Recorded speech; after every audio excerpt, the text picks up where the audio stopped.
Good morning, everyone. Welcome to the third and last day of Teacher Development with British Council event.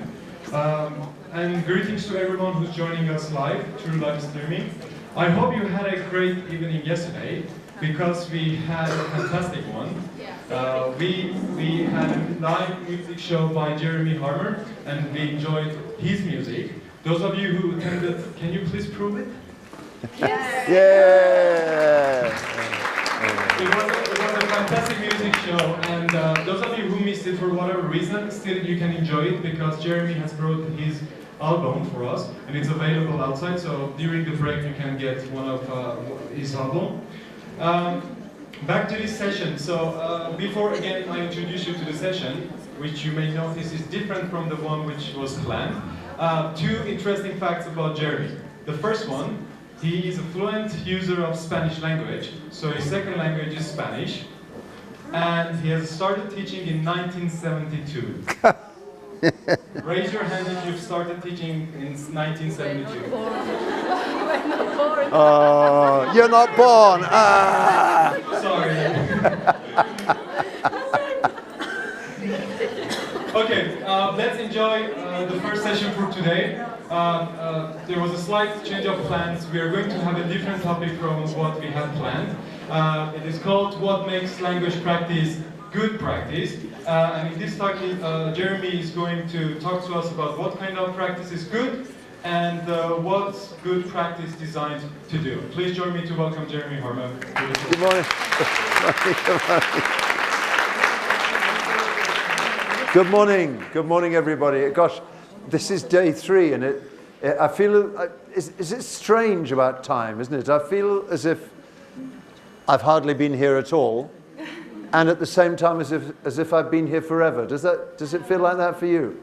It's very strange, isn't it, how that happens? Your brain trying to... At any rate, it's lovely to see you. Thank you for coming back.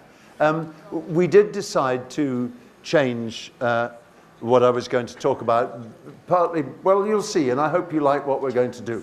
But to give you an idea of what we're going to do, I want to show you a photograph and see if this looks familiar. Does that look familiar? Does that look, have you seen one of these things? Yes. A language laboratory? Do you use one? Yes. No. You have one at your school? Hands up if you've ever used a language laboratory. Hands up if you've used a language laboratory, but only in the past. In the past.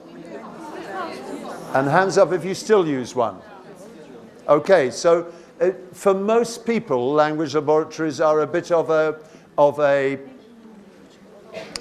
old technology for most people. And certainly this photograph is taken, what, in the 1960s, 50s, 60s, something like that. And I don't know whether it's the same as the lab that you use, but yes, we have the same tables with the headphones. With the headphones. Yes, and with separate computers. Yeah. Yes. Now what's ours is a whiteboard, not a blackboard. Not a blackboard, at least. Yes, but otherwise the same. Now, if you remember language, for those of you who don't use one anymore, if you remember language laboratories, they're the only piece of technology that I know that was actually designed specifically to support a particular methodology. Do you know which methodology I'm talking about? Audiolingualism. So, forgive me, you people. Forgive me, those of you who still use one. But for those of you who don't still use a language laboratory, I thought we'd just remind ourselves of what it feels like. So I want you to imagine that you're in a language laboratory where every student has headphones which they put on. In a minute I'm going to press the tape and we're all going to go in lockstep. We're all locked into the same rhythm and step. So when you hear the prompts for the drill, you must all do the drill at the same time. Now the difference here, of course, is that we can all hear each other. But when you're in the lab, you can't hear the other students, well, not very much, because you've got your headphones on. So this is a drill, and this drill is all about 2. He was too So that's the thing, and you'll hear the prompts. And so I'd like you to put your headphones on, please. And are you ready? Here we go. Listen to the example. He was very poor, so he didn't buy food. He was too poor to buy food. Now you make sentences with to. He was very poor, so he didn't buy food. He was too poor to buy food. He was too poor to buy food. She was very ill, so she didn't go to the party. She was too ill to go to the He party. was too ill to go to the party. He was very young, so he didn't understand. He was too young to He was understand. too young to understand. He was rather old, so he didn't become a soldier. He was too old to become a He was soldier. too old to become a soldier. He was rather tired, so he didn't help her. He was too tired to help He was her. too tired to help her. I'm too tired to help with the washing up. Yeah, okay. There you are. That's a typical language laboratory drill, right? My question for you is, what do you think of it? For me, the English voices are it's very interesting. To me, the English voices sound old-fashioned. Rather, because English pronunciation is sort of changing. Do they sound like me? No. I don't think so. Although that's the kind of English I grew up speaking. But it's absolutely fascinating in my country because even the Queen doesn't sound like she used to sound. If you listen to her speeches from the 1950s and 1960s, she says, "My husband and I would like to wish you all a very Merry Christmas." And now when you hear her speak, by the way, that's a terrible imitation, but the point I'm trying to make is if you listen to her speak in 2017, she sounds like herself, but her accent has shifted and become less, if you like, RP, less absolutely perfect. Like most of our accents, because that's how I spoke when I left school, because I went to that kind of a school. But I guess I now speak something called, which we refer to as Southern English Standard or Southern Standard English, which is less RP pronounced as those speakers you just heard on the audio. However, that's neither here nor there. What I'm interested to know from you is how useful do you think that drill was? How useful do you think that drill was? Did you like it? Did you not like it? Were you excited or were you bored? What did you think? If it went on for another 5 minutes, would you be happy or sad? Yes, please. Everyone was engaged, which is a good or a bad thing? I think it's good. It's a good thing. Yes. So we were all together as a group. Yes. Drills are always good things versus exercises. Drills, there is more practice in drills, which is absolutely necessary when you learn something new. You have to say the same thing again and again, and you master it better. So drills, she's saying, are really good for you. You have to say the same thing again and again because you get much better. Okay? But if you are reluctant, you want to repeat it again and again. But if you're reluctant, you will get tired, bored, annoyed. The danger of it is that if it goes on too long, you get tired and bored and fed up. Yes, please. What you wanted to reply? No, okay. If sentences are not relevant to you, you get bored, so you won't repeat and it won't be useful. If sentences aren't relevant to you, Yes. if they're just some random sentences, you just get fed up and irritated because they have nothing to do with you. Yes, what do you think? There is no communicative purpose in that. There doesn't seem to be any communicative, there's no purpose. Yeah, it's not real production, it's kind of just drilling. It's not real production, it's just drilling. But we have a view here, which I'm not criticizing at all, that drills are actually useful and help students to learn. Learning, repetition sometimes is considered to be a good way for learning. Repetition is considered to be a good way of learning, but you've used the passive very carefully there. Do you consider repetition to be a good way of learning? I think so, It especially... depends on the class. Yes. They say repetition is good, but it depends on the class. Especially concerning beginners. But beginners, it may be very useful for beginners to get in their comfort zone. Yes. I was going to say, if you consider this to be mass learning, endless repetition at the same rate over time, research has proven this not to be as effective as spaced learning, meaning that you repeat it the first few minutes after you heard it, and then maybe 10 minutes thereafter, and then in case you didn't hear that, she's saying that the problem with endless repetition is it loses its efficacy. But I'm just repeating her point. But spaced repetition, that is repetition with spaces between it, is really effective. So that, for example, you might repeat this 2 or 3 times, and then maybe 10 minutes later you might come back and do it again, and then maybe 20 minutes later do it again. That works much better. You like that? Yes, please. Sorry.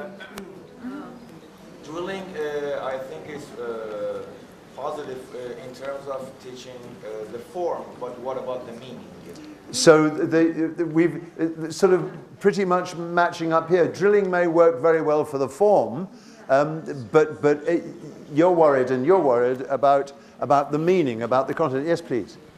So drilling is good, but when you add some communicative elements, for example, if this was a kind of a dialogue, a small one, Yeah. so it would have been better, of course. This way, it lacks communication. So in the 21st century, this won't work a lot. That's actually, I'm interested in the last sentence you said. She said it lacks a communicative meaning. It lacks which is very much the point you were making. And then you said, which interests me very much, in the 21st century, it doesn't feel right. That's not what you said, but that's sort of what you meant, I think. Yeah. What about teachers' feedback? What about teachers' feedback? Sorry, can you explain? Teachers' feedback, besides, okay, they have learned a drill. Due to the drill, they have learned a pattern, but they have to imply it into their own communicative pattern and model. So a kind of freer practice is also needed. A freer practice is also needed. Every teacher, after repetition, should let them create their own sentence in order to see the outcome. And maybe, I hope I'm not putting words into your mouth, but maybe it's when students use what they've been drilling to make their own sentences that then it becomes really useful. It lacks like creativity and it's automatic action. The danger is that it lacks creativity and it's got automatic action. Now look, here's a problem. Of course, the problem for us is that we're the ones judging whether drills work, not the students who are doing the drilling. And the reason that I started with this is because the communicative movement, for example, didn't like drilling very much at all. And there was a strong movement which said exactly what you're saying, and which said that drilling was kind of mechanical and boring and when it was decontextualized and as somebody said here about, you know, and wasn't about the students and they were just repeating meaningless sentences. Well, they're not meaningless, but they're not very meaningful because they have nothing to do with the students. That didn't seem to a lot of people to be sustainable. And the reason that I picked up on your comment a lot was precisely that drilling fell out of fashion and has fallen, is falling, will have to be falled out of fashion. It's not very 21st century sort of thing. Against that, there are views which, there are opinions which hold that on the contrary, drilling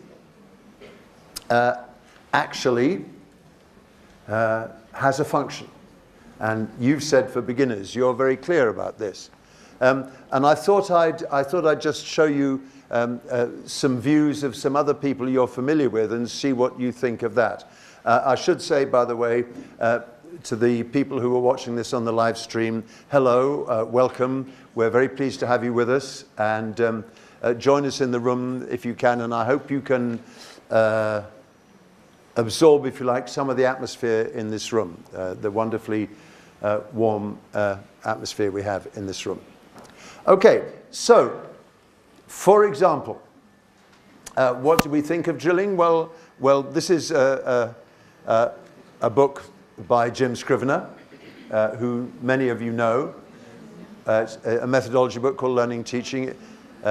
It's a very good book, unfortunately, and it's a very good book, and this is what Jim has to say about drilling.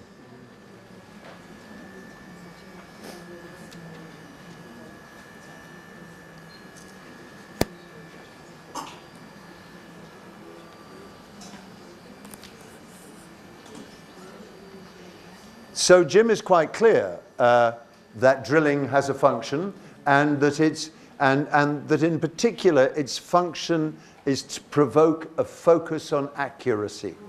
Because if you're going to get the drill right, you have to get it right. You know, accurately right. So that's a witness in favor of drilling.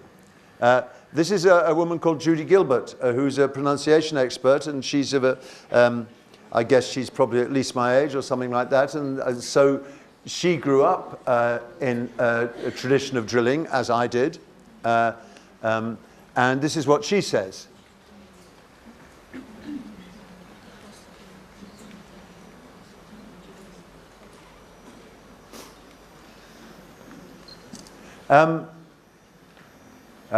Sorry.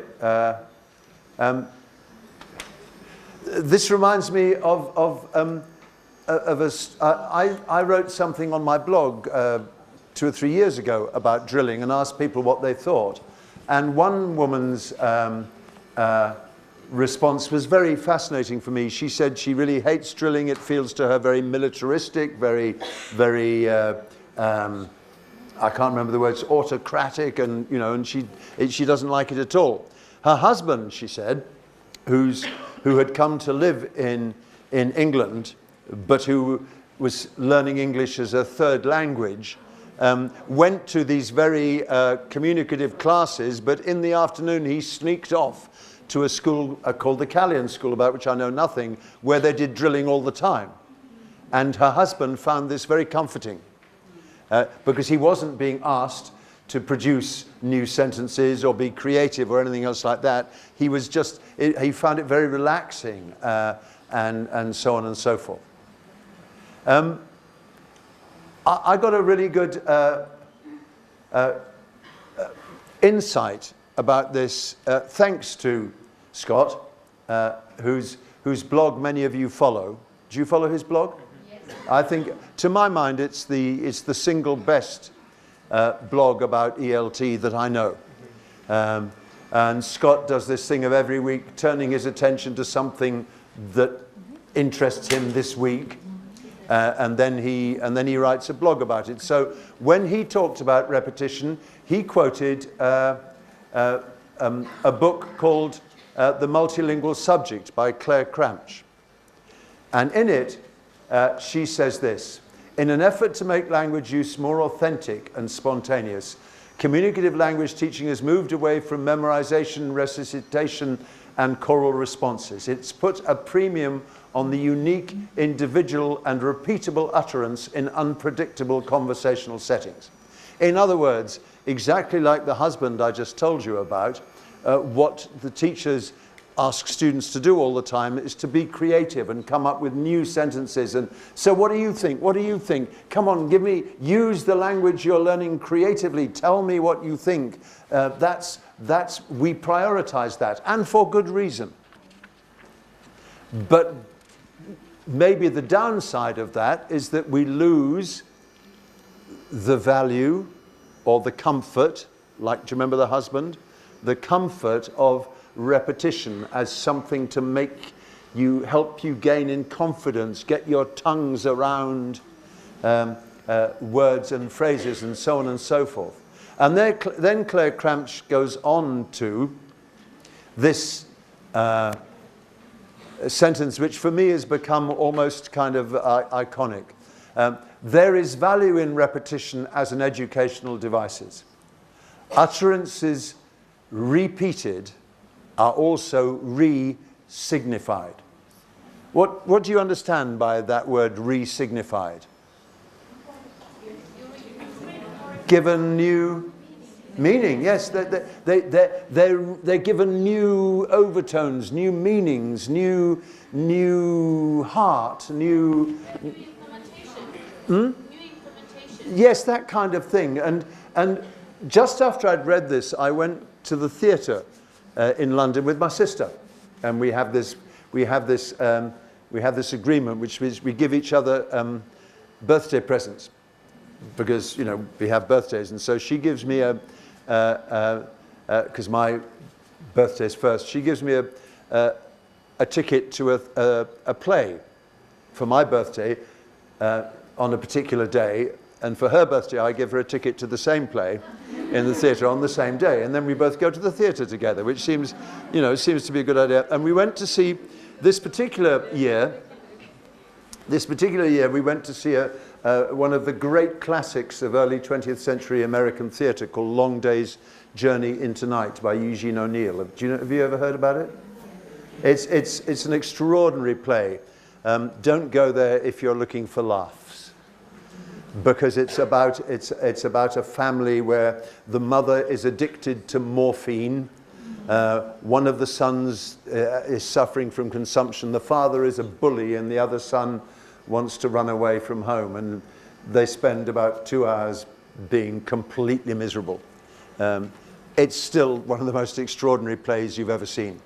And on the particular night I saw it with an incredible cast, it was really moving. And that wonderful thing in a theatre where you completely forget that you're in the theatre and that these people are acting. They're so good. And the play is so good that you enter into their world and you feel every line and every muscle of the play. And then it occurred to me, of course, that these actors repeat the same lines night after night after night after night. The same lines. But if you ever talk to an actor who's in one of these long runs, they will tell you that no performance is ever the same. Partly because the audience is never the same, but also partly because you can't say the same thing again exactly the same way every time. It just doesn't work. Utterances repeated are also re-signified. It seems to me, therefore, that the advantages of repetition, which, as I said quite clearly, I'm not going to say you're wrong. I don't have any evidence to say that you're wrong. And there's a lot of evidence to suggest that repetition is extremely useful. But we do know what worries us about it, which is that it's a bit,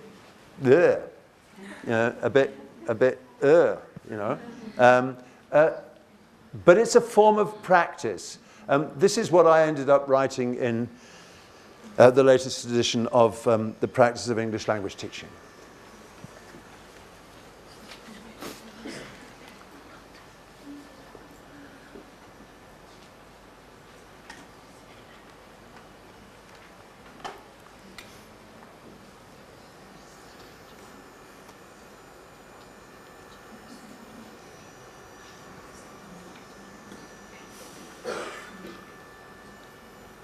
So if you agree with me that drilling should take its place, should have its place as a truly useful form of practice, what then, to broaden the discussion a bit, is good practice?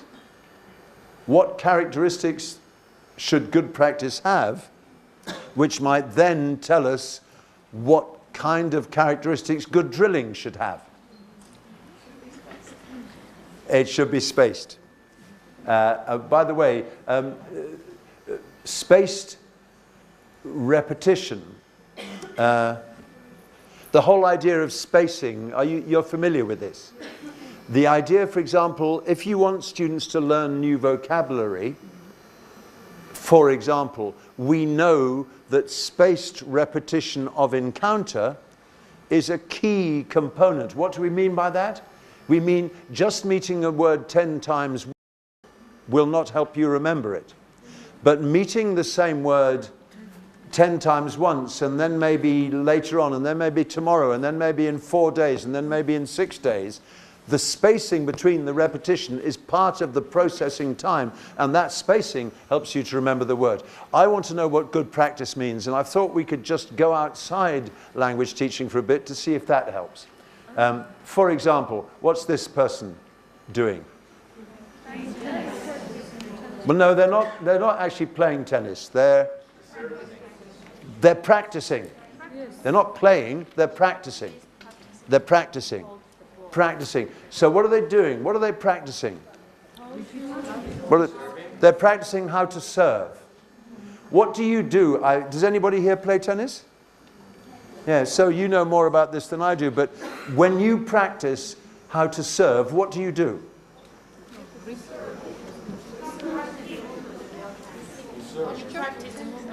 You practice the movement of your hand. What do you do?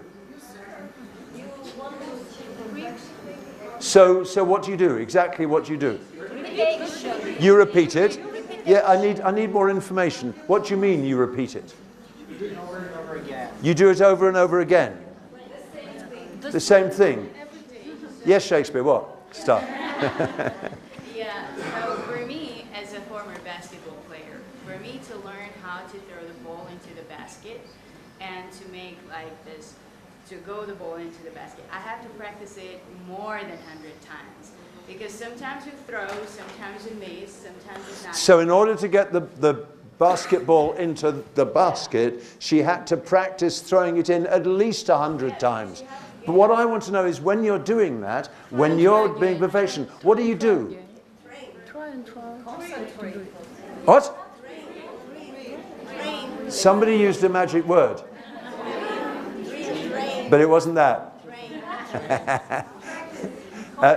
That was the word I heard. She used the word concentrate. And I want to focus in on that word concentrate for a little bit, because it's absolutely clear that if you want to learn how to get the ball into the basket, or if you want to learn how to serve, or in your example, if you want to learn exactly how to throw the ball so that it falls just at the right point for you to hit it, you have to do it again and again and again. You have to do drilling again and again and again.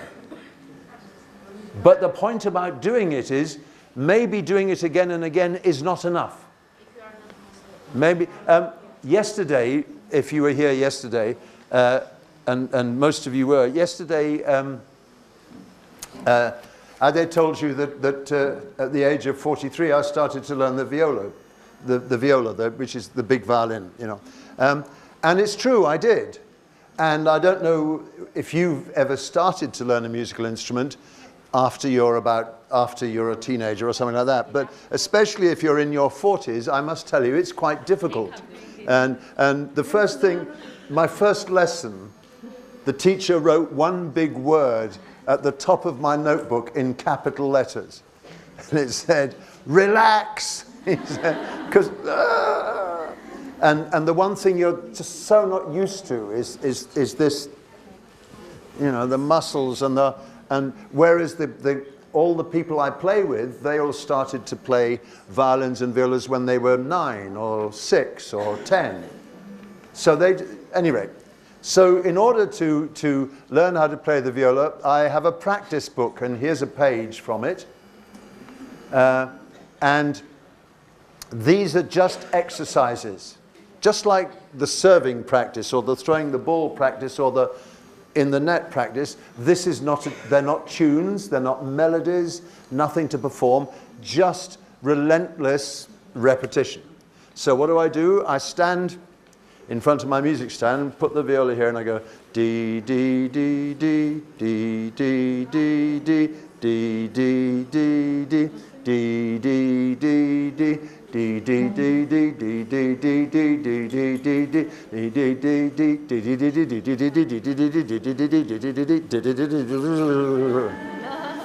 And I do that for hours and hours and hours. Thank you so much. Thank you.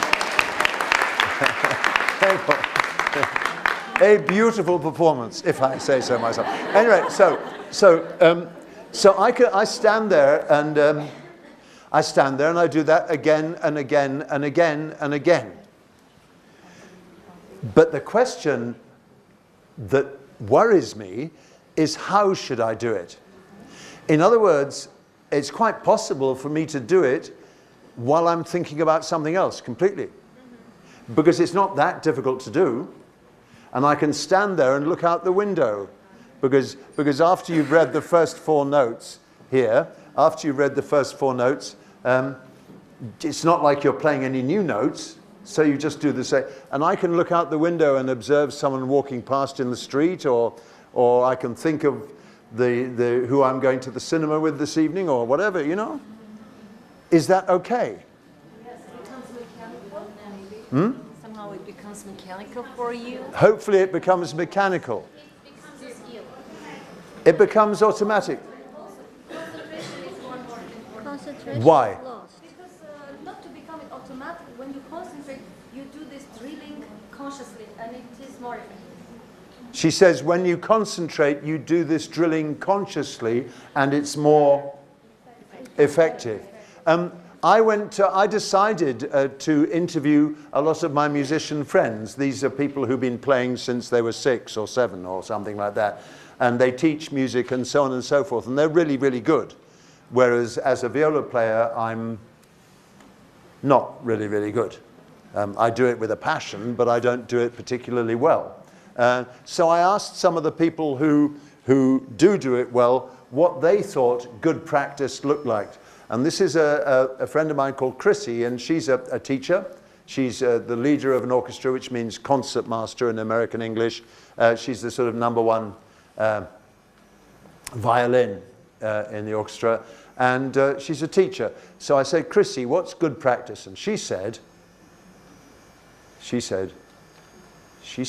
practice involves really major concentration and the ability to understand how to break something down into its real component parts. And then to have the patience to practice those in repeated, really carefully taking on board every single sound that you make and every tiny movement that you make with the bow. And then combining those together to the point where it becomes second nature. Would you like to hear that again? No. This is... You're quite happy with it first time round? Okay. What did she say? Concentration. It requires concentration. Concentration. And patience. To understand it. And patience. And repetition. And you make conclusions based on your flows. You have to perfect all your to make conclusions. And she talked about breaking things down into their constituent parts. But her main thing was really concentrating. And when you go D, D, D, D, D, D, D, D, you don't just go D, D, D, D. You really listen to what you're doing. You're really conscious of exactly the distance between these fingers. You're really conscious, thinking, focusing all the time on how you're holding the bow with these fingers and the muscle. If you really think about those things and listen and are conscious of what you're doing, this mechanical exercise is no longer mechanical. It becomes something, a focus, so that if you're a tennis player and you're learning how to serve, throwing the ball up or throwing the basketball up is not a question of throwing the basketball, though it is that. It's an absolute concentration on what exactly am I doing, and when I do this little thing differently, what happens then? And that kind of concentration makes the repetition useful and productive, and you change and you develop and you grow because of it. This is all fascinates me. Sorry, bye, Chrissy. Goodbye. This reminds me of an article I read, which first alerted to me to the work of a man called Anders Ericsson. And I hope you can read, but the article said the myth of practice makes perfect. Because what people have always said is, how many hours do you need to practice a musical instrument to get to play on the stage at Carnegie Hall? And people say 10,000 hours should do it. And he says, that's rubbish. Just because you have practiced for 10,000 hours, you're not going to get on the stage at Carnegie Hall in New York, unless you've practiced in the right way. And what does he say by, what does he mean the right way? He says,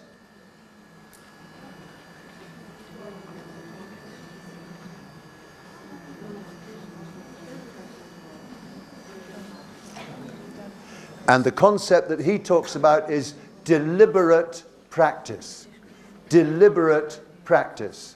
And what does he mean by deliberate practice? Exactly what Chrissy was talking about. Exactly what she was talking about. You concentrate. You break things down to their constituent parts. You focus. You listen to yourself. You're conscious of exactly what you're doing. You're conscious of every little bit of pronunciation and stress and grammar and detail. And when you have that kind of cognitive engagement, then maybe the practice really makes sense. Because it's perfectly true, which is why I didn't say rubbish to you. It's perfectly true that if you get a chance to practice something often enough, it becomes automatic. It becomes a habit. Creature of habit, but in a good way. In a good way. In a good way. I wanted to talk about the spaced repetition and about the deliberate practicing. It's all about to turn the information from the short-term memory into the long-term memory. So if we can get the information from the short-term memory into the long-term memory, it becomes automatic, and you become more skillful at it. She's talking about how we transfer from short-term to long-term memory. And the more we do this kind of thing, spaced and concentrated, the more we do it, the more there's a chance that this knowledge we're acquiring goes into the long-term memory, and that's where it stays until, because of a complete lack of use, you begin to lose it, and that's what happens. Anyway, one last little thing about music, which interests me. This was a piece of research I read about from 3 researchers in Texas. And if I understand it correctly, they were working with music majors, that's people who are studying performance. And in one experiment, they got these students, these undergraduates, 20-year-olds more or less, to learn a particular difficult piece of a Shostakovich prelude, piano prelude. And it's fierce stuff, you know, it's difficult stuff, you have to learn it. So what they did is they said, okay, you've got X hours this morning to practice it, and in the afternoon we'll get you to play it, and we'll see who plays it best. And then when they were practicing, they videoed them practicing. And what they found out at the end was that the people who played best, it wasn't a question of how long they had practiced. That had no effect. It was how they practiced. And in particular, they said that the students who did best, I don't know whether this happens to you with language or with music or with any other skill or tennis if it comes to that. Here's the thing, what happens? You're trying to play this piece of Shostakovich. You come across a little passage of a few notes which is really difficult. Now, if you're lazy like me, you kind of jump over the difficult bit and keep going. You kind of charge through the difficult bit and just keep going because, and then you think, yeah, done it, yeah, wow. And that's what you do all through your practice. But the people who really did well were people who, when they got to the difficult bit, they did not go any further until they had resolved the difficult bit. They did that. Persistence. But the point about it, do you remember Chrissy talking about breaking things down into their constituent parts? Well, what these researchers are saying is that the students who did really well, when they got to something difficult, they went, that's a technical term, they did that, and when they'd solved it, then they kept going. But they didn't keep going till they'd resolved this constituent part problem. Okay, let's move back away from music and back to language learning. But the concept we've established all through this is that we seem to think repetition has a really good place in language learning. But mindless repetition doesn't do it. And we can take useful information from music to tell us that. Because what we know about music is that for practice to work, it has to be, what's the word? Deliberate. And deliberate means this cognitively engaged concentration. This was the pianist, the students playing Shostakovich.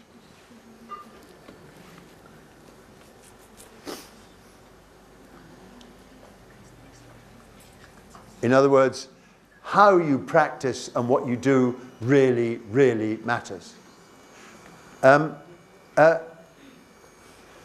found a lovely little video on YouTube from this man, Stephen Chu, who's a psychology professor, as you can see, from Stanford University in the US. And he's giving some introductory talks to his new first-year undergraduates. They're nothing to do with language. It's not a language faculty or a translation faculty. They're all psychology students. But they're all these 19-year-olds who've just arrived at university. And he's giving them lectures about how to learn. And in one lecture, he talks about a famous experiment from the 1960s, I think it was. And it goes like this. The subjects of the experiment were given 10 words. 10 words. And then after a short period, they were tested to see if they could remember the words. These aren't language students. This isn't about language learning. This is just about whether you can remember words.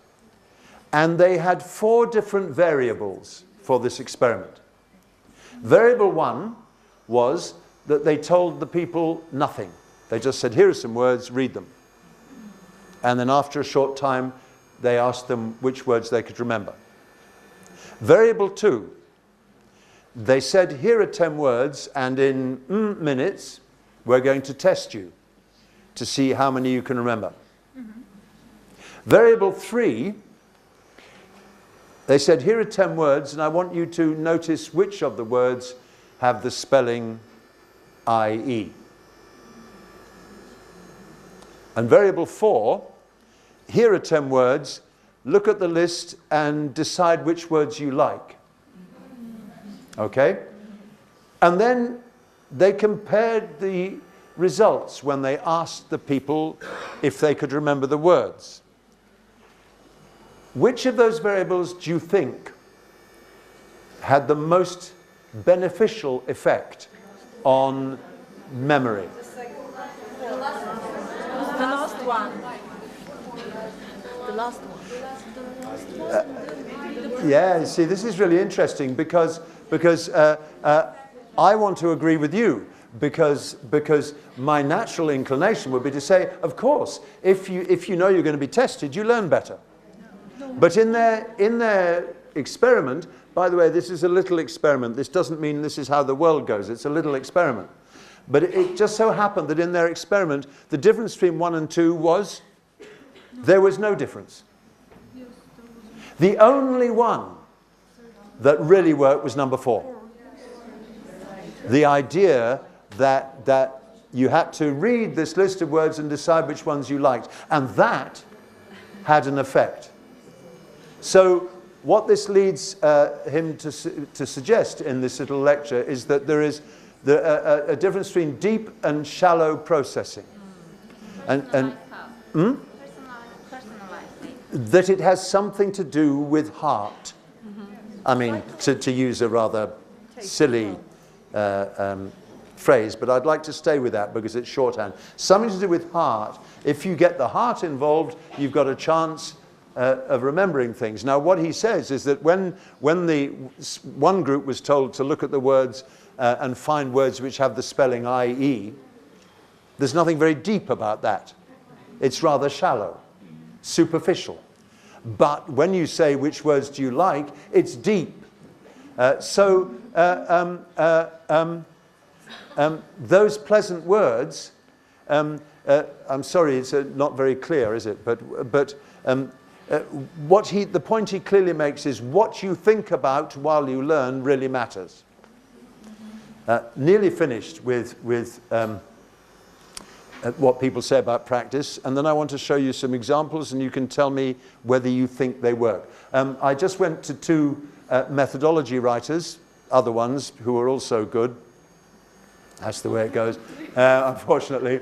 And the first is Penier, of course, who's a magic woman. And these are her characteristics of good practice activities. They have to be valid. There has to be a lot. There's no point in repetition if it's only one repetition. You need more than that.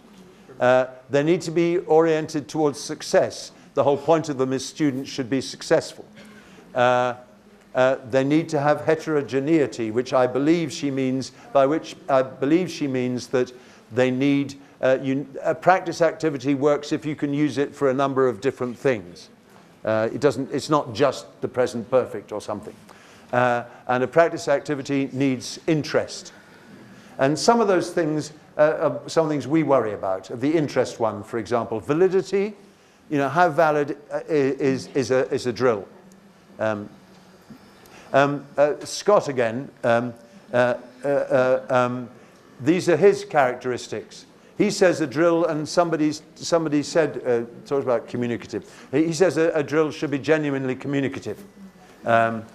I'm not quite sure how that works. Because genuinely communicative means communicating something. I'm not sure that every drill can meet that high standard, for example, every piece of practice. Psychologically authentic interests me very much. What would that mean for you? Because I've ended up with my own feeling about what a psychologically authentic piece of practice means. Maybe when it's close to your heart, aligned with your values. You do it calmly. It's close to your heart, aligned with your values. It's relational. For me, I think what it means is it's something you can own. Something you can own. It's mine. I do this with, if you like, aligned to your values. I do this with personal trust. And he thinks good repetition, good practice is formulaic. In other words, the whole point is that you get to repeat the things you need to learn. And of course, a good practice activity needs to be inherently repetitive. You need to repeat things. And these are the ones that I take from those two definitions, that good practice, there needs to be enough of it. It needs to be interesting.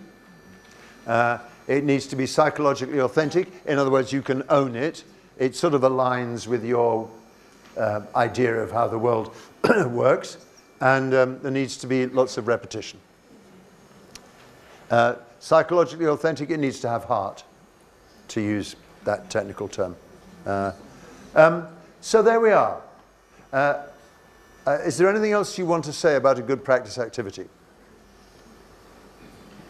Because if not, I'd like to introduce you to a couple of teachers who I did shorten. A few years ago, my publisher Pearson gave me something called a flip cam. Have you ever seen a flip cam? They don't exist anymore. But they were rather wonderful little fat little things about this size, which were a video camera. And that's all they were. You couldn't ring anybody up or send an email. They're just a little video camera. And on this side, you had a little screen and a great big red button. And on the other side was the lens. And so all you needed to do is just plump, and now I'm recording you. And they wanted me to go and ask teachers questions so they could put them on their teacher's site. And I couldn't quite work out what questions to ask people. And in the end, I settled on one particular question, which is the most important question that all teachers should be asked often, because it makes you feel good. And the question is, can you tell me about a successful lesson you taught recently? Can you tell me about a successful lesson you taught recently? And when you ask a teacher that with no warning and there's a camera, they kind of go, ah, you know, and then you say, oh, come on, you must have had one successful lesson. And then without exception, teachers go, oh, and they remember a successful lesson. And then suddenly, for a minute or a minute and a half, they tell you about this successful lesson. Something they thought worked. And most of the teachers I know, who I like from these little interviews, are people who end up talking not about what the teacher did, but about what the students did. Now, I've got about 80, 85, 90 of these little video clips. My strong recommendation is that every school should have someone whose job it is to go around from time to time and record these little videos. Tell me about a successful lesson in which a teacher has a legitimate opportunity to show off about what they do well, and then put them all somewhere where everyone can have a look at them.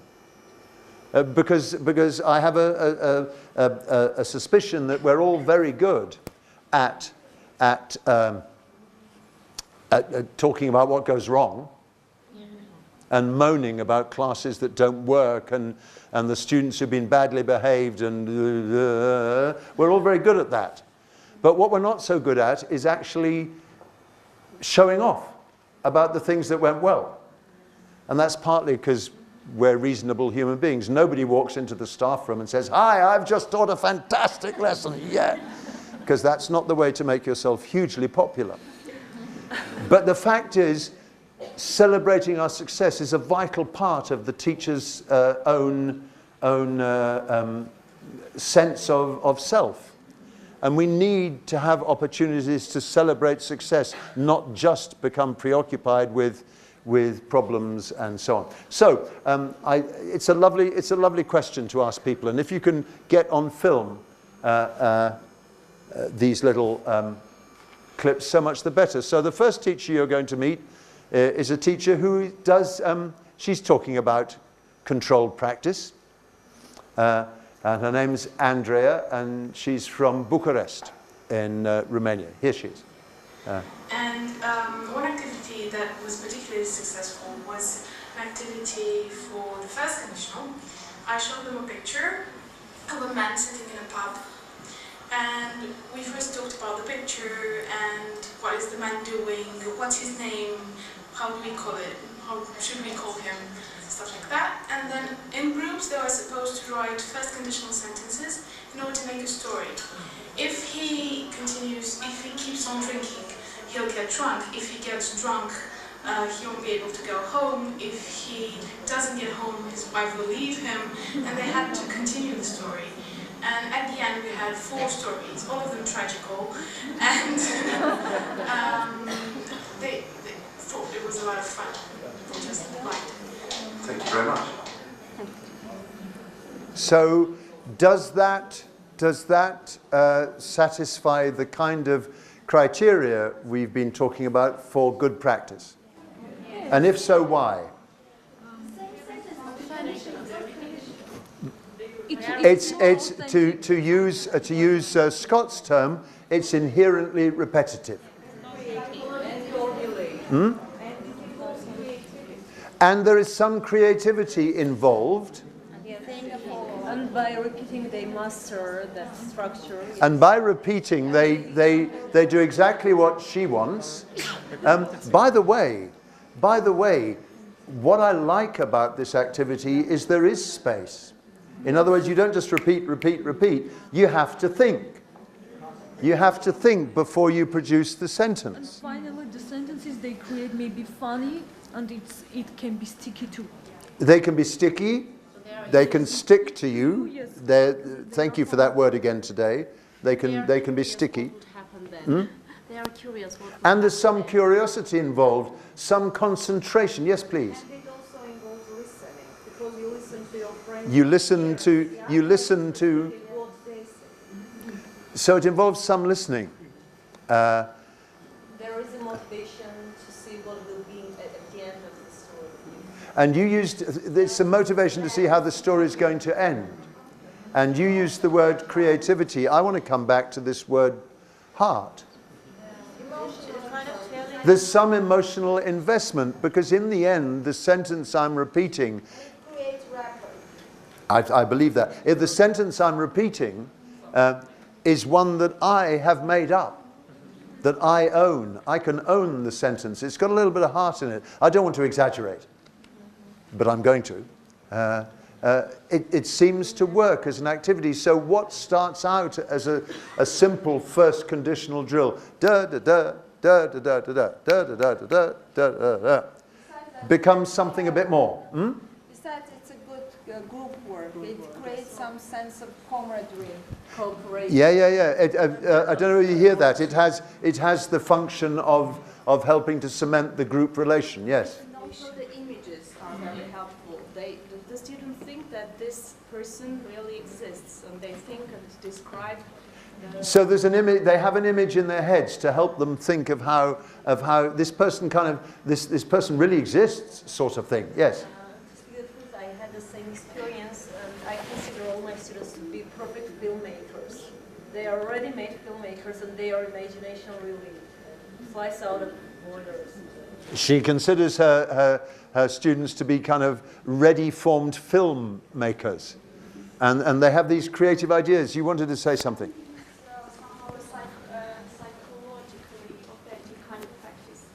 Yes, I completely agree with that. I think this absolutely satisfies what I understand, Scott, to mean by psychologically authentic. Yes, please.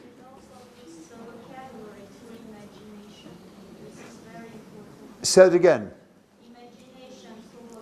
Imagination, and that drags the vocabulary in, doesn't it? Yes.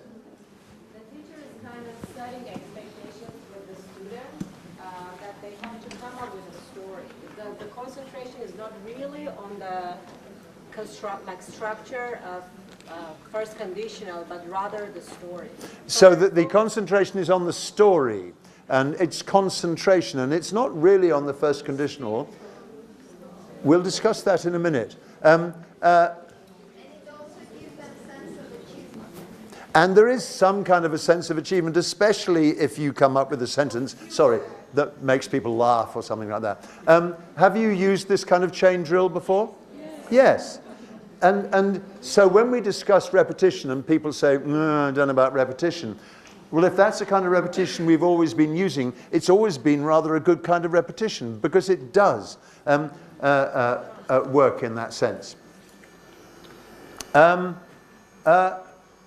Here is, now you're going to meet a teacher called Katie, and she's also talking about a conditional, only it's not the first conditional in this case, it's the third conditional. The third. So here she is. I had a lesson, in fact, yesterday when we were doing a role play, when they had to be tourists who went on a terrible holiday, and they had to complain to their travel agents about this holiday, and I was using the third conditional and saying, I wouldn't have gone if I known it would be like this, and they really got into it, and they had to try and get the best compensation, and they were really competing to try and get the best compensation. So they had quite a long time to go through the actual role cards, the role play cards to really get into the mood of it and try to G them up with being sort of how angry are you, competing to see how angry they could get, and getting the travel agents prepared. And then actually took, once they've gone through it all, checked in with vocabulary, and took the tourists outside and set the travel agents up behind the tables. And I think it helped to have that distance of the tourists actually going outside of the classroom and coming in, just to take them away from their classmates for just 30 seconds and then come back in again. They were much more in the role when they came back into the room, and I think that was quite successful. Well, it did give them a chance to put into practice the instructions that we had been learning about in class, really freely, as it were, rather than doing something really controlled. And it gave them the opportunity, and some of them didn't take it, they didn't use it, but some of them did. I think it gives them a chance to really use some of the language they've already got as well. But I mean, I did make sure that I went around and was monitoring and took out any new vocabulary from some of them that the others might not know, so they could actually afterwards learn some new vocabulary from each other as well. Okay, what do you think of that?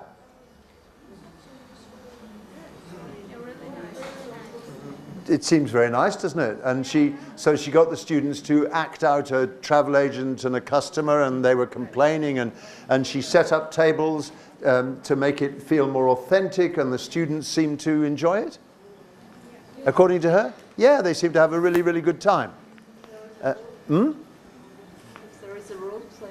There's a role play, and they really got into that. And by the way, Katie is a terrific teacher. I haven't seen her teach much, but by chance on that particular day, I saw her working with a class, and she's one of those teachers who's got the gift. She's got and the way that the students and her related, the rapport you were talking about. She's got it. She's absolutely got it. Fabulous. As a piece of practice, what did you think of that? Psychologically authentic.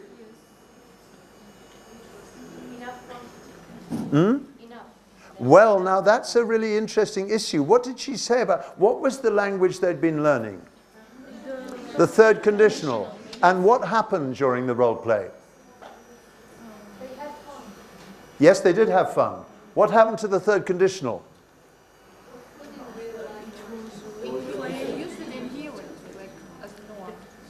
Did they use it? I have the advantage over you, by the way, which is I've watched that little clip lots of times. So I know exactly what she said, and you might have missed it. But what she said was, some of them used it, and some of them didn't, because they were in kind of free mode. Now, this seems to, my reaction to what she described is, what a terrific lesson, but as a piece of practice, didn't actually work for some of them, because they didn't use the language they were supposed to be focusing on. So the focus seemed to have shifted. But they did use some of the old. But they used some of the old language. But what it tells me is that if you want to practice getting the ball into the basket, playing a game is a perfectly good way of getting the ball into a basket, but it's not necessarily good practice. Because the only way to practice getting the ball into the basket is to practice getting the ball into the basket. But actually playing a game in which getting the ball into the basket is one of the many things that's going on is not necessarily a good practice activity. It's a very putting into practice activity, but not necessarily what you want if your interest is the repetition, the focused, conscious repetition that you're after. Somebody wanted to say something. Well, it could be production, the PPP paradigm. Of course it could. Yeah, yes. No, don't misunderstand me. I'm not remotely criticizing what she did. I'm simply saying that if what you want is specific, focused, constituent parts practice. I'm agreeing with yeah, no, I know, yeah. Basically, playing games always ends up like this. Yes, of course it does. And by the way, the whole point of trying to get the ball into the basket... Sorry. Playing games in the classroom because it becomes like noisy and it takes a kind of haphazard route. you evade the pattern that you were trying to teach them? If you do games and activities in the class, it gets very noisy, and you do kind of go away from what it is you were trying to teach them. However, the paradox, of course, is that if you spend your life practicing getting the ball into the basket, the whole point of that practice is to be able to play a game. And when the moment comes in the game that you've got the ball and you're within range, that's when the practice supposedly pays off, and in it goes. You know, well, not really. Sorry. So anyway. We've kind of established what we think good practice might look like. Focused, psychologically authentic, which is to do with ownership and heart, inherently repetitive, and above all, deliberate. Deliberate. So I've got 3 examples which I'm going to try and do in the time available to us. 3 examples of practice which I think satisfies all those things, although you may not want to use a single one of them. But here we go. Are you ready? Yeah. Okay. I'm not going to say anything about this, but this is a technique, and you're worried about noise? Be very worried. This is a technique called shouted dictation. Have you used shouted dictation? No, this isn't running dictation. This is shouted dictation. Okay, we're going to do an activity called shouted dictation. Okay. So I have a sentence here. I'm going to dictate that sentence to Goodgood, because he's across from me. But everybody else is going to be having a conversation. Okay? So all speak to each other. Speak, speak, speak. Speak across. Speak to them. Speak to them. And I will dictate to Goodgood. And Goodgood has to listen and write. Okay? Ready? Go. Speak. Chat. Okay. You shouldn't smoke too much. You shouldn't smoke too much. It's bad for you. It's IT apostrophe S. Bad. Bad, B-A-D. For you. Okay. Okay, thank you, thank you, thank you. Good. So let's check we've got the right sentence. What's your sentence? You shouldn't smoke too much. It's bad for you. Very good. We got the right sentence. Okay. Okay, so what we're going to do is some people are going to read sentences and some people are going to write. Okay? So just read first. Okay? Just read your sentence to yourself. Go. Go. And whoops. Can you dictate to this gentleman here? Okay, he's your partner. Yeah. Can you dictate to this lady here? Okay. And can you dictate to this lady here? Okay? Ready? So you need a piece of paper to write down. Yeah? Okay? Okay, so you have a piece of paper. Do you know who is dictating to you? Yes? So you go across, across, across, across, across, across there, and across there. Okay? Go!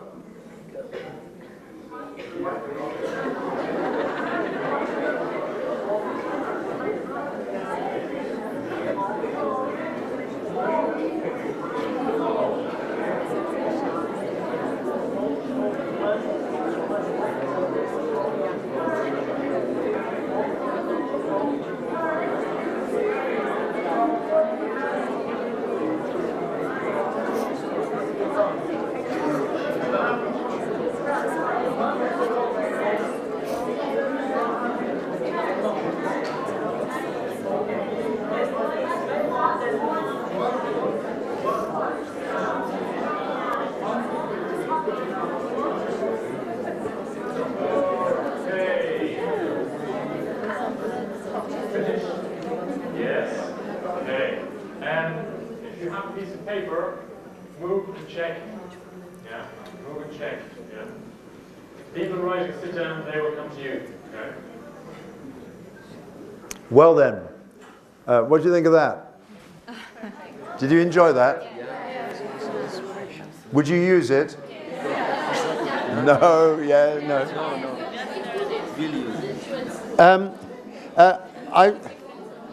I mean,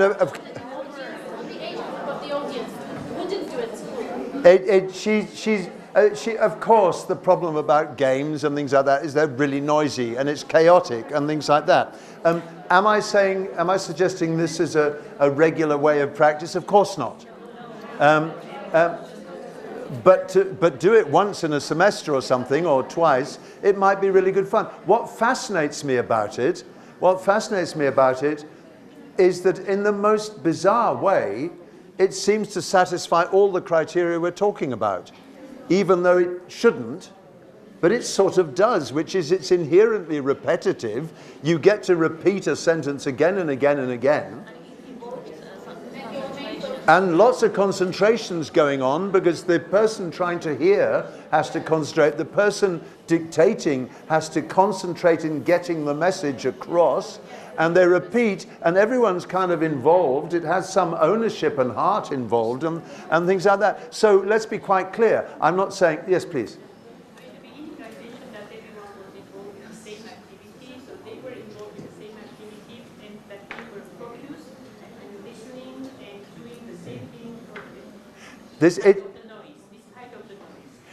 Have you ever done, she says, she liked, at the very beginning, she liked the fact that everyone was involved in the same activity, that drill we did, the laboratory drill.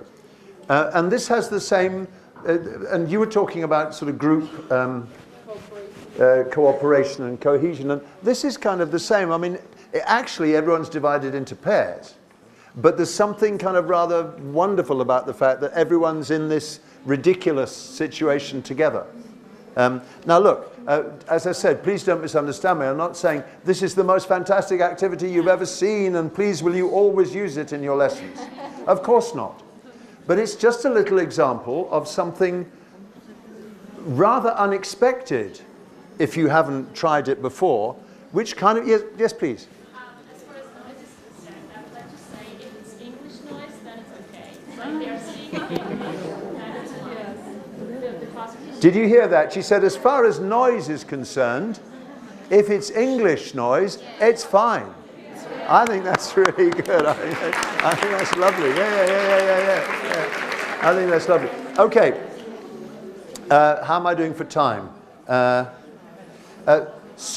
try and do this super quickly. So, okay, could you watch me, please? Students, will you watch me, please? Watch me. Would you mind standing up, please? Would you mind standing up? Yeah. Okay, so could you, here we are. So,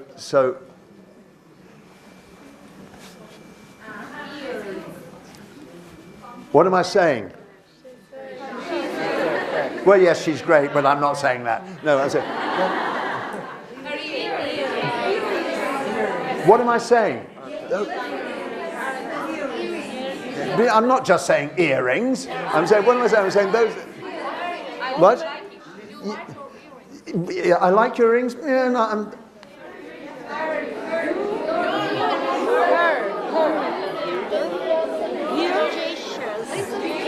Those earrings are great. Those earrings are good. Yeah, those earrings. Those are golden. Those are lovely earrings. Those are golden. Those are fabulous. Other words, fabulous. What? Lovely. Or just perfect. No, just they're shiny. Yeah, but no, those are nice. That's the word. Yeah, those are nice. Those are nice earrings. Those are nice earrings. Those are very or. Thank you so much. Absolutely.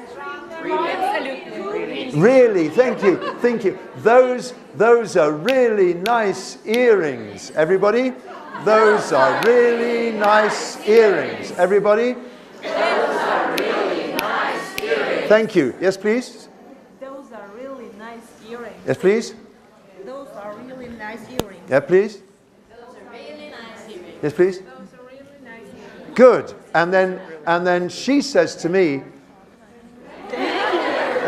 yes, yes, thank you, thank you. I'm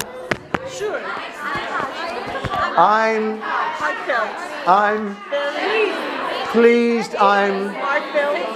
Pleased. What? Flattered. Pleased. Flattered. I'm touched. No, I'm. No. It's least satisfied. What do you say? Satisfied. Glad. Yes, that's right. I'm glad. I'm glad you like them. Shh. Class, please be quiet. We can't. It's English, we can make noise. Oh, it's English, we can make noise. Damn. Okay. Listen, I'm glad you like them. Everybody? I'm glad you like them. Good. So start again, please. No. Those are really nice earrings. Those are really No. Those are really nice earrings. I'm really nice. Thank you. Thank you. Thank you. I'm glad you like them. Okay. Start again. Start again. No. Start again. Those are really Nah. Start again. Those are really nice earrings. Thank you. I'm glad you like them. Okay, so those are really nice earrings. I'm glad you like them. And I say,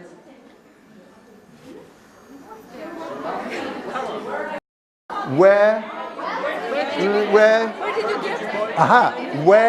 listen, where did you get them? Where did you get them? Everybody? Where did you get them? Again? Where did you get them? Yes, please. Yes, please. Start again. Start again. Start again. Start again. Start again. Yeah. Those are really nice earrings. Thank you. I'm glad you like them. Where did you get them? Where did you get them?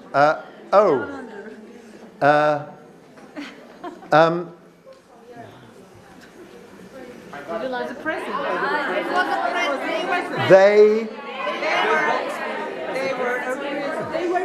They were given by my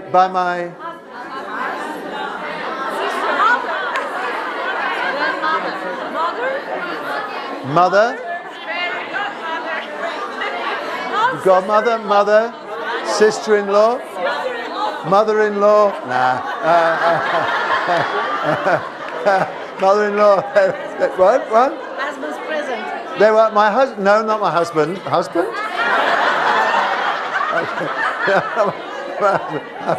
What?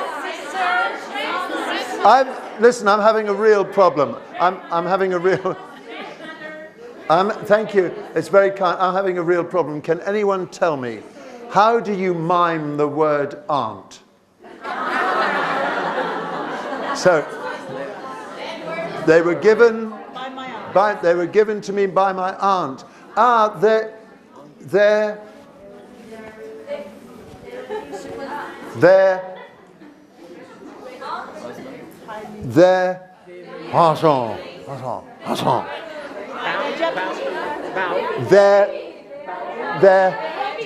what?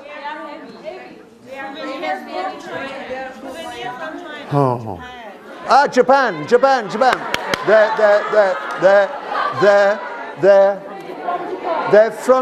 They're from Japan. No, they're from Japan. I think. They're from Japan, I think. Okay, start again.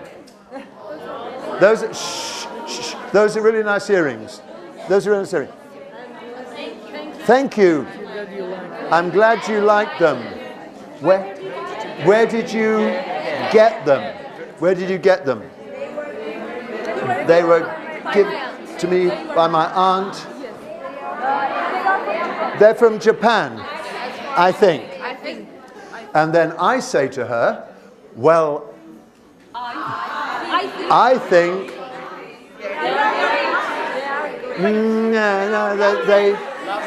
they're lovely, you. What? I think they suit you, but I think they suit you. I think they really suit you. Well, I think they really suit you. Let's start again.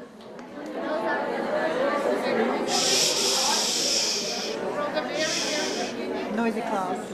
I'll never forgive that woman. Okay. Really nice earrings.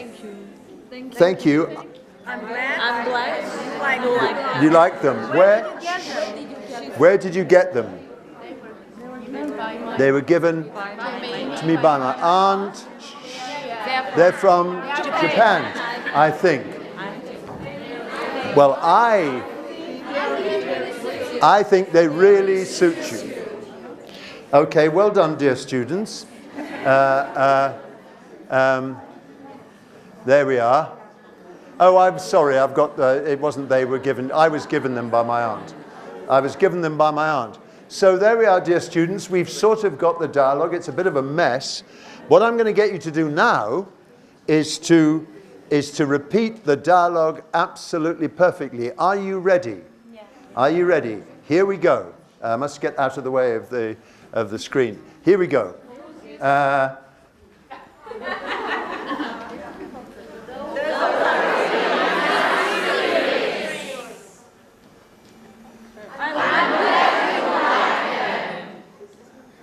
Where did you get them?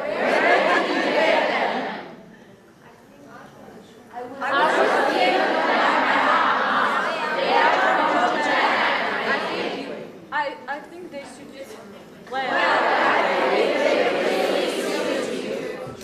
Well done, dear students. Shall we do it again? Yes is the answer. Say yes. Oh, okay. with less words, yes.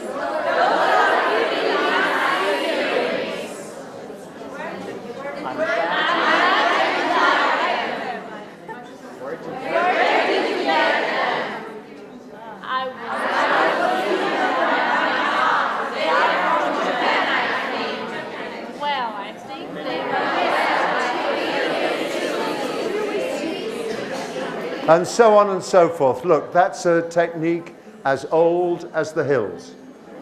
It's as old as the hills, to use an English idiom.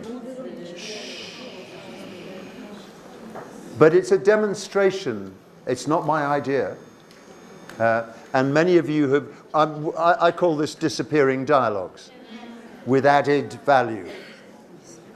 Because the disappearing part gives it everything we want in terms of concentration and cognitive load and bits and pieces and solving problems and things like that.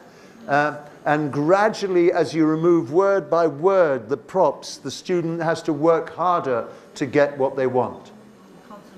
But of course, the other part, the part at the beginning, which I didn't do very well, I apologize, but the part at the beginning, which is the whole business of building up the dialogue with the students, gives you some kind of ownership of what's going on. And we had a bit of fun doing it, because that's the point. I know it's late, but if you will forgive me, we're going to do one last little activity. Do you mind? No. Actually, even if you do mind, we're going to do it. Wait a minute. Damnation. Hold on. Okay, I'll just have to. I'll have to explain this one. Do you remember what Claire Cramch said? She said,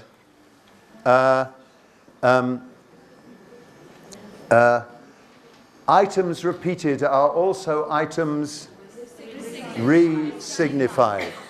Now, if you'll excuse me for just a second, I need to find something. I thought it was here. Please, I'm sorry about this. I'll be 2 seconds. I'll be 2 seconds.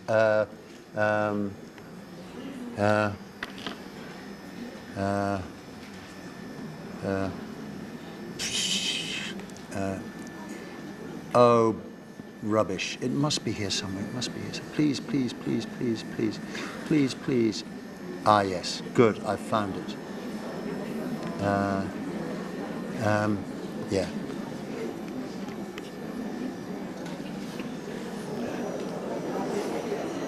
Please, please, God. Thank you. All right. I thought we'd end with a poem. Items repeated are also items resignified. And now you're my university students, probably, my tertiary students, my older teenage students, and you're probably a reasonably advanced class. And this is perhaps my favorite poem in the English language. And this is how it goes. It may not always be so. And I say that if your lips, which I have loved, should touch another's, and your dear strong fingers clutch his heart as mine in time not far away. If on another's face your sweet hair lay in such silence as I know, or such great writhing words as uttering overmuch stand helplessly before the spirit at bay. If this should be, I say, if this should be you of my heart, send me a little word that I may go on to him saying, accept all happiness from me. Then shall I turn my face and hear one bird sing terribly afar in the lost lands. Beautiful poem, isn't it? Just beautiful. Oh, no, no. So, why am I, it's a poem by the American poet E.E. Cummings. Here it is, I think. Here it is. Oh. Where is it? Oh, yes, it's coming. That's right. I know, that's right. So here it is. It's coming. It's going to take a bit of time. Now, when you read the poem, you'll notice something which is particular to E.E. Cummings, which is he didn't like using capital letters. So there are only 2 capital letters in the whole poem. What are they? Except and then. Except and then. And it's really clever, that, because, of course, the whole poem is about... Yes, for God's sake. The whole poem is about... this is going to really drive you all crazy. The whole poem is about acceptance. Now, when the poem comes back, si Dios quiere, if God wills it to come back. When the poem comes back, let's just have a super quick discussion. We're not going to be able to finish this. A super quick discussion about the punctuation in the poem. So if you look at the first line, there's a semicolon. It may not always be so, semicolon. What's the semicolon for? What's it for? Clarification. Explanation, clarification. No, it is not for that at all. What's it for? Pause. It's for a pause. It's for a pause. So how would you say the first line?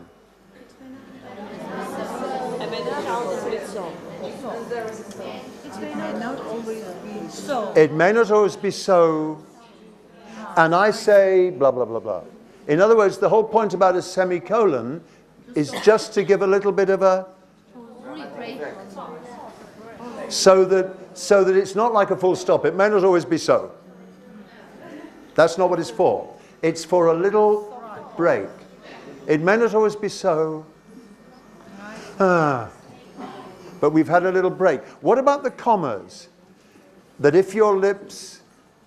What are the commas there for? For a shorter pause. For a shorter pause. Commas are for a psychological and a physical pause. So what we have here is, and I say that if your lips, which I have loved, should touch another's. With my students, we're going to talk about this a little bit and discuss how you would say it. How would you say this? How would you say that? We might discuss, by the way, this is a sonnet. This is the sonnet form. A sonnet, do you know anything about sonnets? How many lines? 14, divided into 2 parts, 8 and 6 lines. And what's the difference between the first bit and the second bit? It's like in the sonnet form, there's a change of gear for the second bit, as there is here. So the first thing is all about, you know, blah, blah, and then the second one is change gear. And of course, it's got a particular rhyme scheme. So you have say, clutch, such, overmuch, and then anyway, you can see it. So it's a sonnet. Now, the next thing, my dear students, by the way, I'll play you an audio of the poem being said again. And you can listen again and try and work out where the speaker puts pauses, where they put emphasis, which words they emphasize, what the rhythm is, how it sounds. And we might, for example, focus on the first line of the second part of the sonnet. How would you say that the first line of the second part? How would you say that? If this...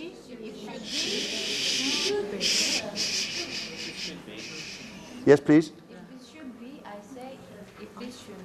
She said, if this should be, I say, if this should be. So where'd she put the stress? By the way, there are no right answers here. She said, if this should be. She said, if this should be, I say, if this should be. So where did she put the stress?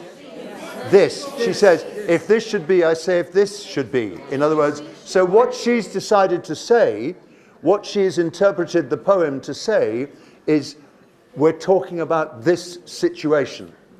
And that's what I want to focus on. It's amazing how powerful stress is. Someone else, how would you say it? Should be, I say this should be. So she says, if this should be, I say, if this should be. So what are you, so what's she, how's she interpreting the poem? It's kind of, it's doom, it's going to happen. Why do you want to emphasize the second should? I'm sure that it is inevitable. Well, as a matter of fact, maybe you want to show that it's too important for you? No. Or maybe, sorry, I'm going to interrupt you because everyone needs a break. The way I say it, by the way, I do a poetry and music show with my best friend called Steve, and this is one of the poems we use. And so I've now repeated this poem hundreds of times. And each time I say it, it is re-signified. It gains new meaning for me every time I say it, even though, as you saw, I know it backwards and forwards. But I've got into the habit of saying, because of my interpretation, which is a little different from yours, but no better or worse, I've got into the habit of saying, if this should be, I say if this should be. And for me, my emphasis is allowing me to interpret the poem with the possibility that it won't be. In other words, if this should be, well then this. But in case it isn't, I'm just telling you I love you. Sort of thing. Now, why am I giving you a poem at the end, apart from the fact that I'm indulging myself with my favorite poem? Well, because what I want you to do now, dear students, except you're not, is to practice under your breath saying the poem in your brain. You don't have time to do this, but what I'm doing, my students, I would say practice saying this poem silently, but it's amazing what good pronunciation practice you can have in your brain if you're not actually talking. In my brain, you mentioned the fact that I speak Spanish. When I speak Spanish silently in my brain, my pronunciation is perfect. When it comes out of my mouth, it's a bit of a mess, but that's another story.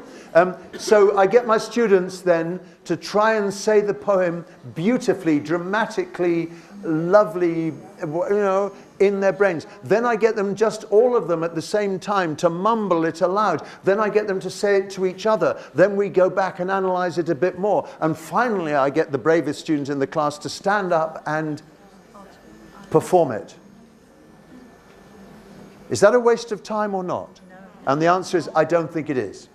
Because this, to me, is also a form of repetition. And no, you didn't get to have any creativity, except you kind of did, because you decided how you wanted to say that line. And that was your line. You made it your line. And the whole business of signifying this poem for yourself becomes an act of deep ownership. And repetition, this slightly tarnished technique, has become something deeply personal and deeply meaningful. And that's why when you go to the theatre to hear an actor do what they've done for the last 46 nights, exactly the same, you don't get the same, because what they're doing is they're signifying the lines all over again. And repetition becomes an act of creation, not just of mindless repetition.